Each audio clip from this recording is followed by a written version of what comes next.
Olá a todos vocês, sejam bem-vindos ao meu canal. O canal é Escavando as Escrituras.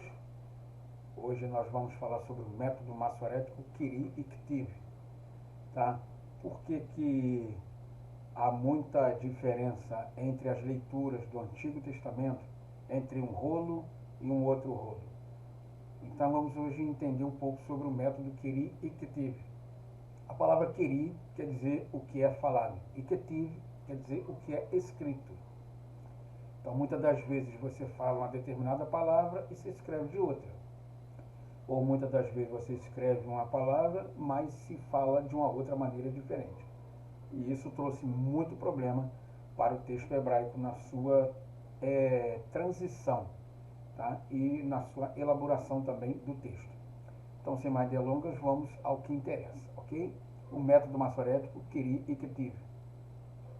O texto da Bíblia hebraica apresenta várias situações textuais em que uma determinada palavra deve ser lida de uma forma diferente daquelas em que está escrita no texto. Esta situação é reflexo da existência de variantes no texto da Bíblia hebraica encontradas nos antigos manuscritos. Em tais casos, a palavra ou expressão no texto recebe a denominação de ketiv, literalmente o que está escrito, de forma absoluta, enquanto que a forma a ser lida é denominada de Kyrie, como é lido, tá? Como é lido, no caso, como você está falando, tá? Não é como está escrito lá, não. Estas duas denominações são particípios passivos do verbo do tronco peio, que é a raiz de querá, recitar, falar, transmitir, comunicar e o que está lendo em voz alta. As situações de Kyrie e Ktiv são relacionadas a diversas situações textuais, próprias dos documentos antigos, assim como eufemismo, tipos de grafias comum, tipos de grafias plenas e defectivas, correções de formas arcaicas ou dialetais, correções gramaticais, correções estéticas, omissão de letras de algum vocábulo, omissão ou adição de palavras no texto, metatese e leituras erradas, além de outras peculiaridades, tá ok? Portanto, nos fóruns dos documentos hebraicos, encontramos nas cavernas de Qumran, ali havia, na escrita antiga, 3 modos distintos de se escrever, segundo nos é transmitido e noticiado os escritores gregos: a simples, a clara, simbólica, né, e figurada. E a terceira denominada de hierográfica. Heráclito chamou as 3 formas de falante, significadora e ocultadora. Isto é, havia, portanto, um sistema simples, silábico, pelo qual, lendo, a pessoa tinha a ligeira impressão de estar no lugar do escritor. Uma forma de escrever para que o leitor pudesse entender de uma maneira simples, em se usando de figuras e espécies de escrita ideográfica. Assim acontece muito com os escritos antigos egípcios, ok? E havia, por fim, a escrita secreta, que somente era lida pelos sacerdotes e pelos escribas, que ficavam a serviço das coisas sagradas. A Bíblia, como é óbvio, foi posta neste caso. O segredo deste método era muito simples.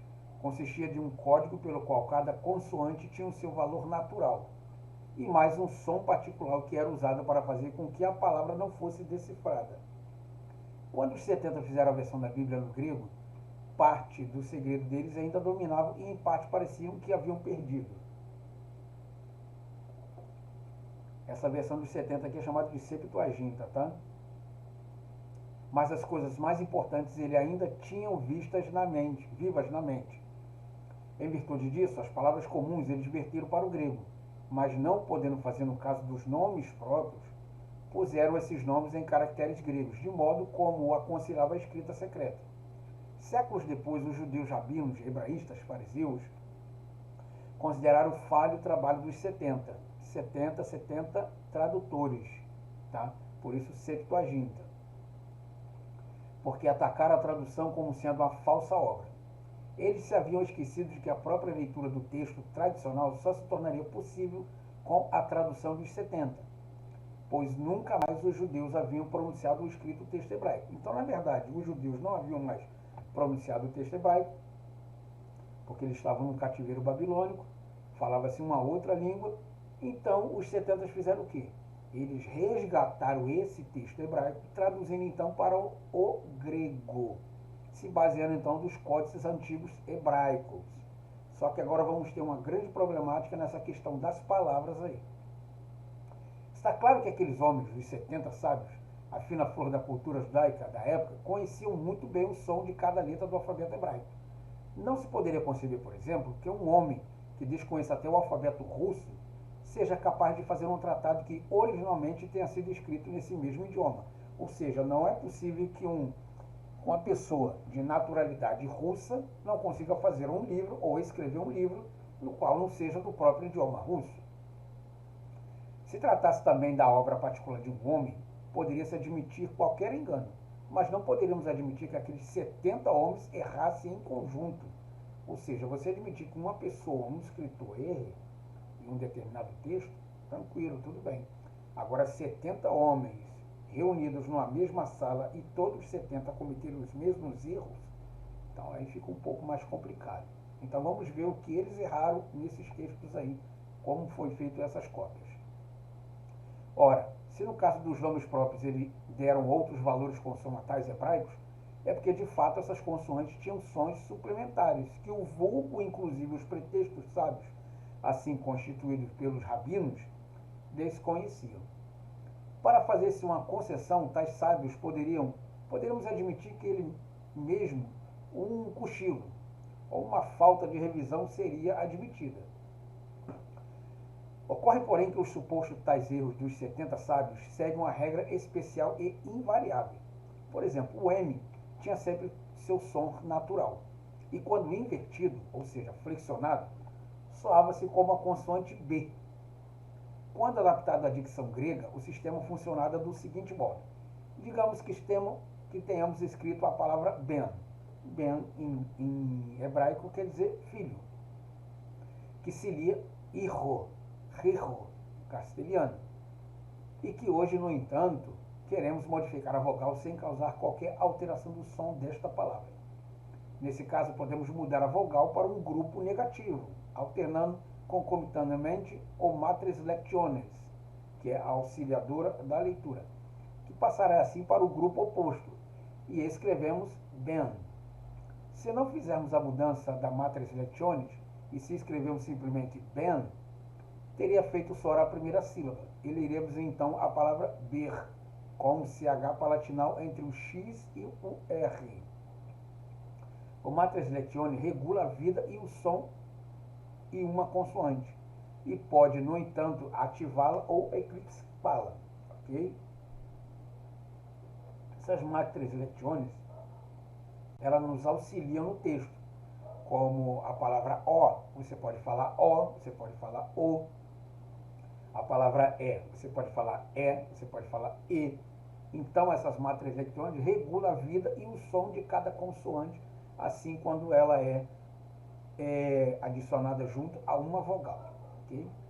A sílaba que está com a matres lectiones fica no mesmo caso em que a sílaba está escrita. Antes dessas matriz, vamos verificar o caso de um outro exemplo, com uma palavra conhecida como Matusalém. Está aqui em hebraico, Matusalém. Deslocando-se a mater para o I, o L, aqui, o Lamed, e bem assim aqui se encontra como na consoante S, aí escreveríamos Metusselá, tá? Esse S aqui é esse sim aqui, ok? Então escreveria a palavra Metusselá. Note que as vogais foram trocadas por supostos grupos opostos.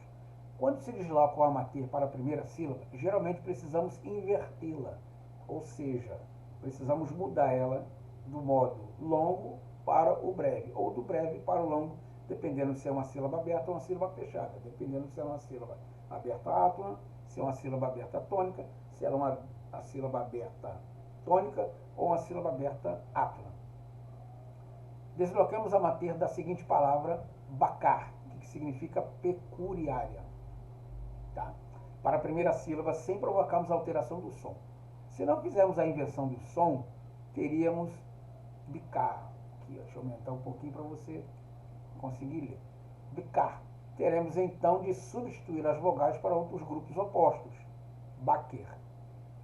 Tem-se agora uma palavra como sol, shemesh, tá?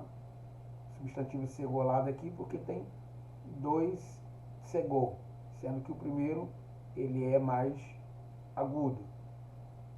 E queremos mudar a mater para a segunda sílaba. Teremos também de modificar as vogais e assim escrevemos shemesh, com a mater longa tsire.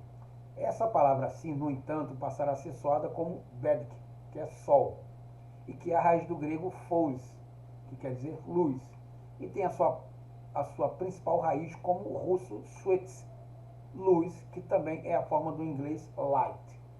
Escrevendo com as vogais seguradas, teremos a forma semes, que é a raiz do alemão Sônia. Tá?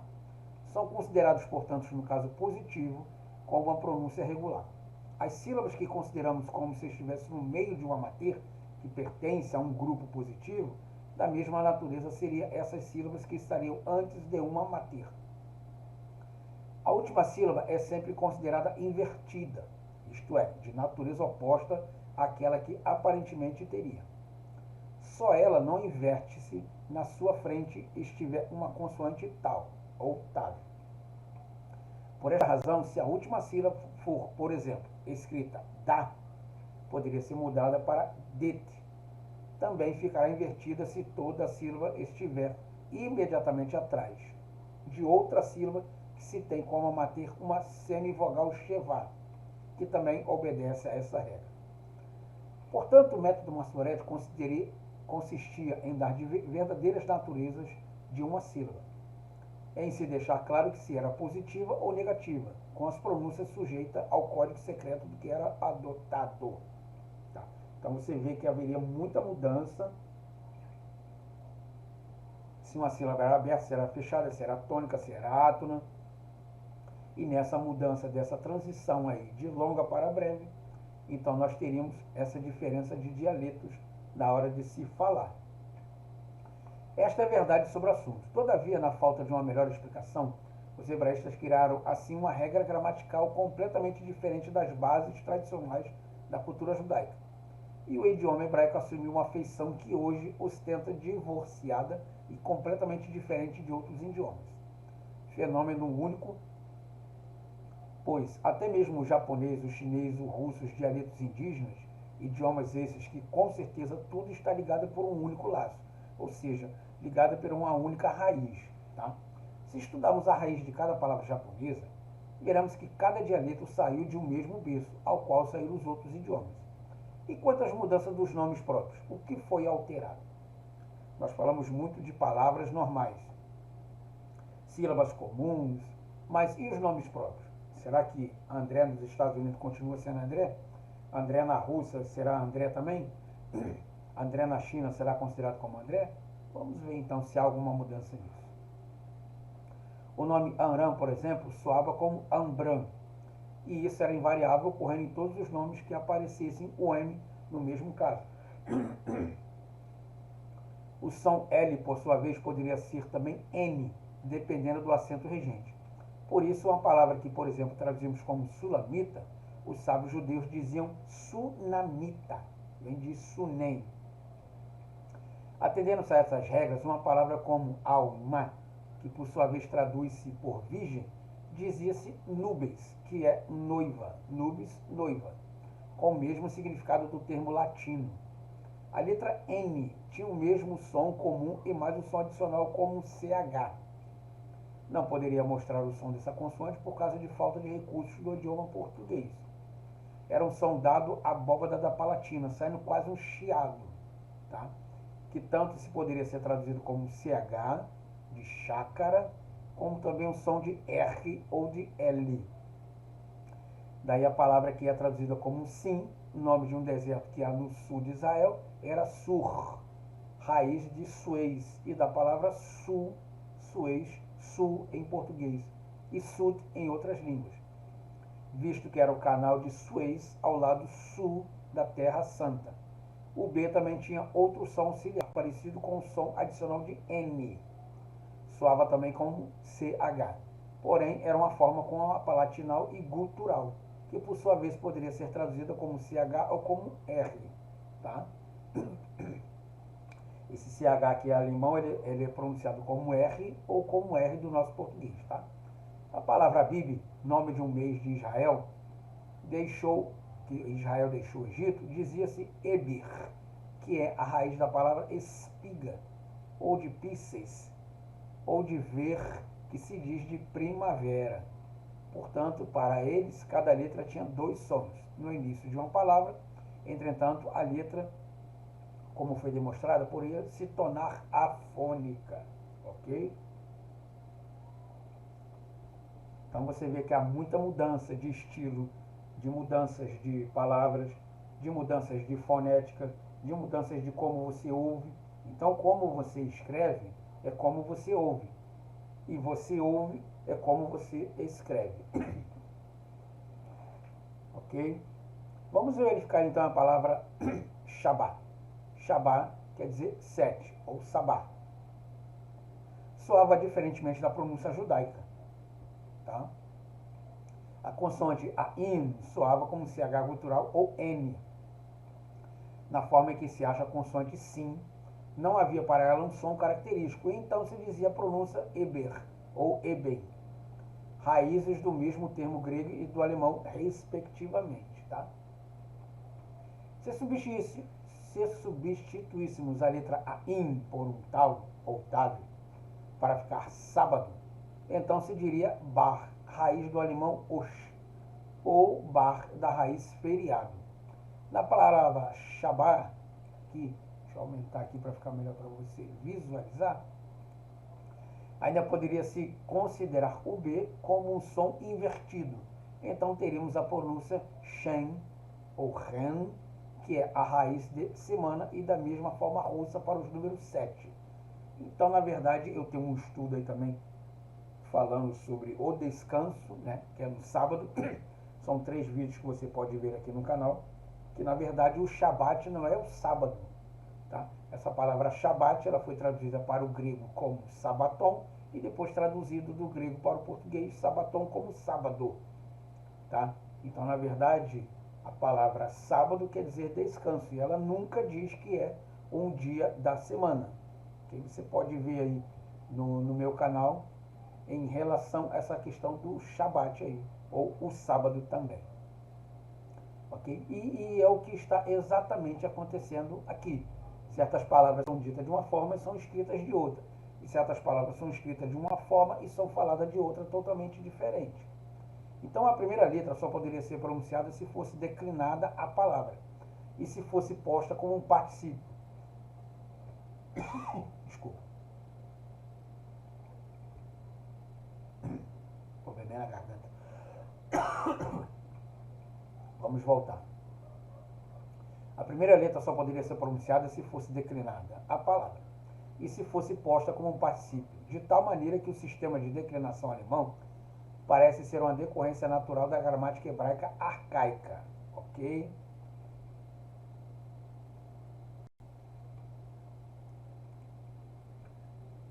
Então, voltamos aqui. A primeira letra só poderia ser pronunciada se fosse declinada a palavra e se fosse posta como um particípio, de tal maneira que o sistema de declinação alemão parece ser uma decorrência natural da gramática hebraica arcaica. Podendo-se dizer, depois de se aprender o sistema, que os 70 sábios deixaram transparecer que o idioma hebraico tinha mais recursos do que o idioma alemão. Disso resultou, como é natural, uma fabulosa riqueza de símbolos em hebraico.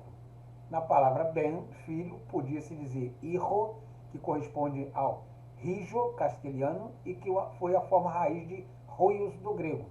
Ber, que tanto deu origem ao latim filho, como o samaritano bar, devido ao som especial do nu invertido, ou ainda se pronunciaria ren, que é a raiz do termo correspondente em alemão e inglês. Isso. A letra D também era um R em casos especiais. O nome Davi, por exemplo, David, era pronunciado como Ovid, Dilved ou Rilved, que significava inspetor. Correspondente ao grego Diopos, facilmente a mitologia fez o seu nome ligado a Diopos, Júpiter, a divindade que venceu o gigante Crúteus, que é a verdadeira pronúncia do termo Golias de Gades.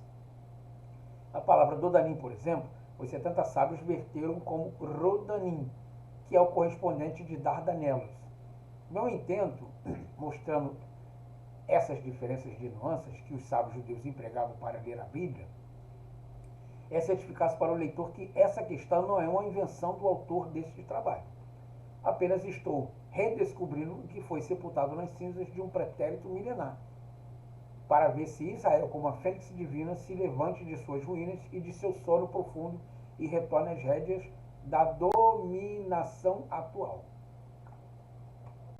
A questão não se restringe apenas aos 70 sábios judeus. Há um fato de natureza assaz curiosa que se verifica na Bíblia. Um nome próprio é descrito como uma determinada ortografia. Mas, repetidamente, o redator muda a ortografia daquele mesmo nome, de tal modo que parece que foi o próprio escritor que fez tal mudança. Então, vamos a um exemplo. O redator do livro de Breshit está se referindo à cidade de Sodoma. Repetidamente, porém, em sem explicação preliminar, ele muda para Salém e começa a dizer: e Melquisedeque, rei de Salém, quando não se sabia que na escrita hebraica comportava outra forma de pronúncia. Então, na verdade, o escritor do livro de Breshit, que é o livro de Gênesis, está dando uma descrição de uma palavra, de uma história, de uma determinada palavra chamada Sodoma. E depois, do nada, ele muda para Salém e começa a falar de Melquisedeque, rei de Salém. Sendo que na época não existia essa transição de pronúncia, de dizer que Salém era a mesma coisa que Sodoma, ou que Sodoma era a mesma coisa que Salém. Tá? Então, de uma forma ou de outra, ele mudou o texto todo ali e ele desconcertou o texto, como diz aqui. O fato de que tal mudança se tornava no texto algo totalmente desconcertante, hoje nós sabemos que isso foi deixado de propósito, como a ponta de um fio que pode auxiliar o pesquisador na fuga desse enorme labirinto.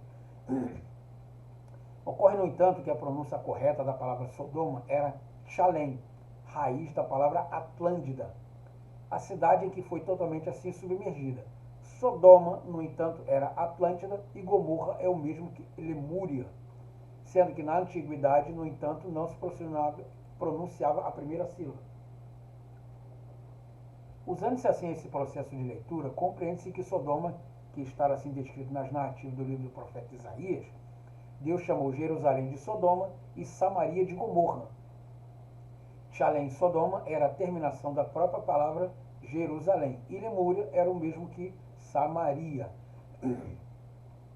Essa pequena amostra do sistema de transformação de declinações e síntese de palavras, como acabei de mencionar, pode, no entanto, mudar o aspecto de muitas coisas relacionadas à leitura bíblica. No Antigo Testamento, assim como vários documentos antigos que se tem hoje, a história de Atlântida e de Lemúria, por exemplo, que deu origem a margem de centenas de livros, fica assim esclarecida em poucas linhas e na leitura bíblica. Dessas poucas linhas, os nossos antepassados fizeram a mais estrondosa obra de ficção científica que já se viu. Então, na verdade, ali, quando diz que fogo desceu dos céus e aqui acabou com a cidade de Sodoma, na verdade ali era Atlântida. E Gomorra era a palavra Lemúria, que deu então aí a obra literária grega aí, exatamente sobre a destruição de Atlântida, né? Estou com a garganta muito ruim, me desculpem aí. Essas modificações podem acontecer em dezenas e dezenas de outros assuntos e de transformar até a nossa própria opinião. Não vou somente comentar cada caso aqui que ocorre nos textos sagrados. O mesmo leitor, aprendendo bem o sistema, poderá procurar as explicações para as questões de seu próprio interesse. Esses segredos os escribas maçoretas tinham guardados em secreto e jamais se aventuraram a revelar essa verdade. Vendo, no entanto, que o erro que incidiam os povos com suas histórias e superstições, mantinham-se calados e não queriam eles que essa sabedoria deixasse de ser um patrimônio judeu. Vendo, porém, que jamais a nação judaica encontraria meios de um restabelecimento em solo palestinense, resolveram deixar a Bíblia com os sinais maçoréticos, na esperança de que alguém, no futuro próximo, se operasse o milagre de volta à Terra Santa, conseguisse assim decifrar o sistema e procurar uma verdadeira restauração do texto sagrado. Então você conseguiu ver aqui que muitas das vezes quando você fala uma determinada palavra, você entende outra. E você escreve como você entendeu. Assim como você lê uma palavra e fala de outra totalmente diferente. Então, na verdade, esse daí é o método maçorético chamado de Kiri e Ketiv. Ok? Então, espero que vocês tenham gostado aí. Me perdoa pela minha garganta, tá bom? Mas isso acontece. Então, vamos esperar novos vídeos. Se inscreva no meu canal para você acompanhar as notificações, colocando ali a ativação do sininho. E espero que daqui para frente nós possamos estudar mais um pouco das escrituras sagradas, ok? Deixe alguma sugestão nos comentários aí para que eu possa fazer novos vídeos também, ok? Shalom para todos e até breve.